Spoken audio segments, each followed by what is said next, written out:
First, I want to acknowledge the traditional owners of this land, the land on which we meet. Always was, always will be Aboriginal land. And I want to acknowledge the links between the occupation and colonisation of Aboriginal land and the occupation and genocide of the Indigenous peoples of the lands of Palestine. Both peoples have experienced mass cultural erasure, land theft and colonisation, and the genocide continues. The two struggles are written in blood and great injustice. So today we come together from around the country in rage and in grief, both as witnesses and fierce and unstinting opponents to 22 months of deliberate mass murder. While we can name other genocides that have occurred since the Nazis' extermination of Jews, what is different here, I think, and so as others have observed today, is that we are seeing it on our screens every minute of every day. Seeing what Francesca Albanese described recently as one of the cruelest genocides in modern history. Jews for Palestine, Western Australia, recognise what is happening in Palestine today as the Holocaust of our time. Israel's final solution to erase the Palestinian people once and for all. We know the role that our government and other Western governments have played in enabling and actively facilitating this Holocaust. And of course, we have understood that our job is that of making demands on our own government, in particular, to sanction Israel, to condemn the actions of the Israeli state at every level. And our protests have been significant. Many have observed that 22 months in, the protests to sanction Israel and free Palestine are probably the most sustained we have seen since the Vietnam War.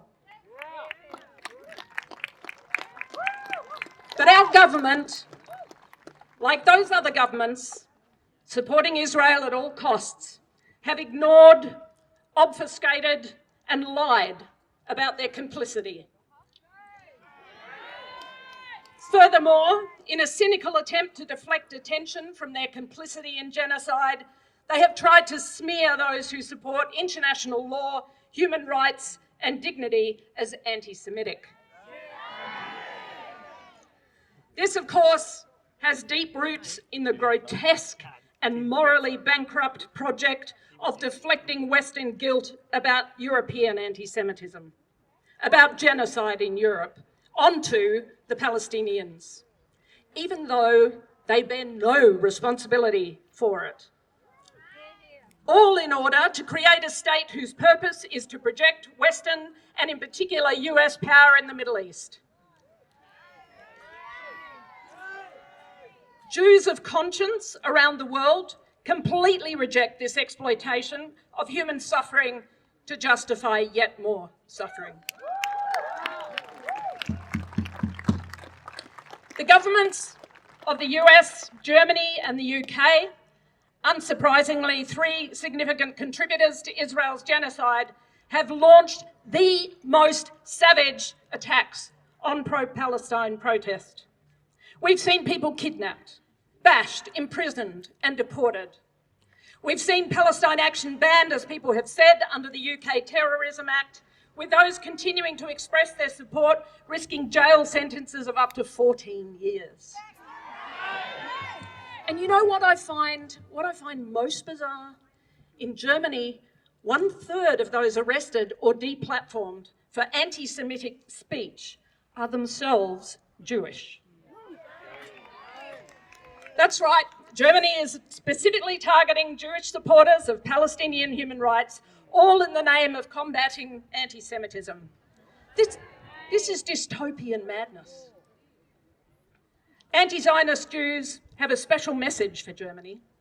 You don't atone for one genocide by supporting another one.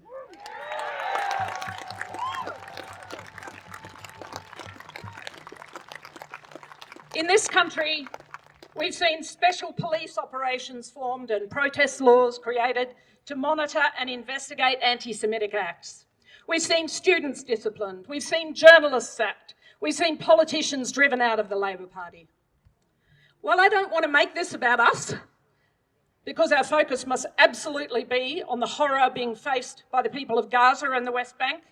We know that the global campaign for peace and justice in Palestine is crucial, just as it was crucial in ending the war in Vietnam, in bringing down apartheid in South Africa, and in freeing East Timor from Indonesian occupation.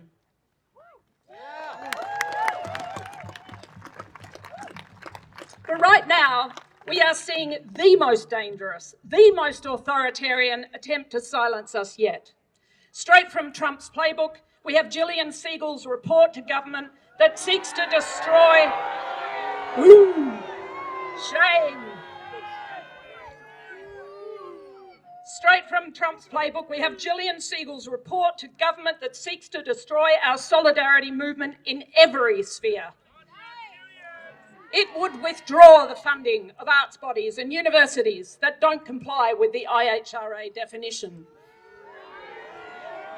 It would monitor, shape and govern media narratives and school curriculums, give police ever more special powers in responding to newly defined anti-Semitic acts, regulate social media and dictate immigration laws.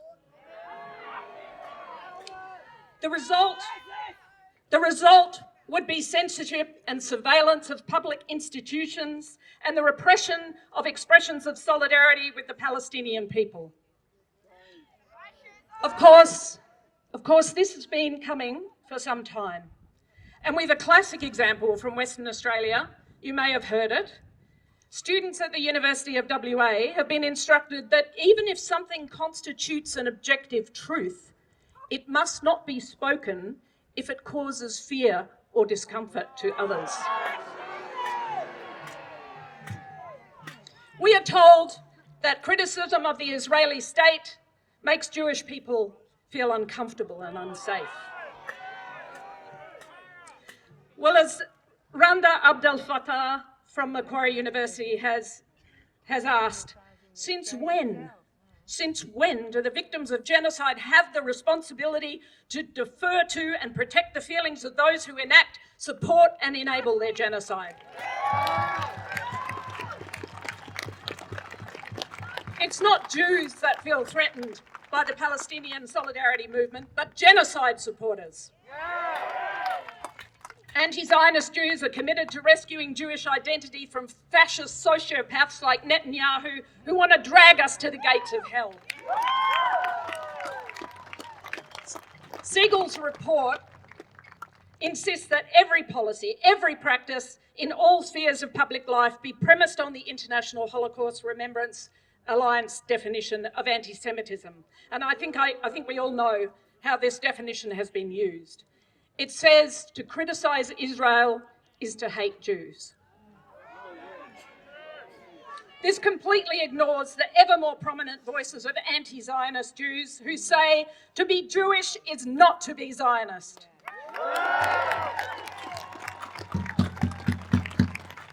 To be Jewish is not to swear an unswerving allegiance to a colonial, settler, apartheid, militaristic ethno-state that commits mass murder in brazen and unapologetic fashion. That is happy to perpetuate the completely discredited lie, as Segal has done, of 40 beheaded babies in the face of the murder, deliberate and targeted murder and injury of in excess of 50,000 children in Gaza. Was the lesson of the Nazi Holocaust not never again? And that meant never again for anyone. So as Australia and other Western governments dig in to support their most precious militarised colonial outpost in the Middle East, we say, we will bring you down. We will not allow this moment in history, this fight for humanity, to be used to silence dissent and to dismantle our rights. The Segal plan attacks us all, educators, students, journalists, protesters, immigrants, and so it must unite us all. At this moment in history, we must stand together to fight this with everything we've got. We call on the government to sack Special Envoy Jillian Segal,